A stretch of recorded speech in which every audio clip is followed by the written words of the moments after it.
Hi friends आज video में fully discuss करवा जो मानकर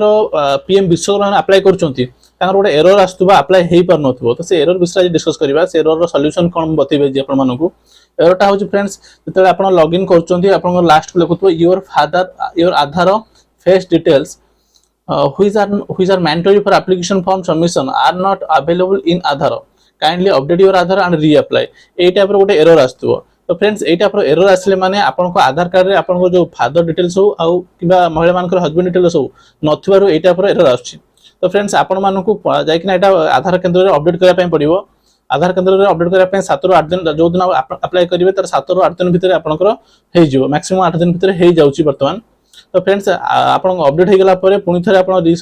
विश्वकर्मा पे अप्लाई करंतु तो कोनोसी भी असुविधा हो नै आराम से अप्लाई नै जिवो तो फ्रेंड्स वीडियो यदि पसंद आछे वीडियो को लाइक करंतु जदि किछि भी डाउट रहउची पीएम विश्वकर्मा रिलेटेड तो कमेंट माध्यम निश्चित जणातु आ जो चैनल को नुवा आछन चैनल को सब्सक्राइब कर दियंतु फ्रेंड्स पुनी देखाबो आउ एक नुवा वीडियो सहित सेति पर्यंत जय जगन्नाथ।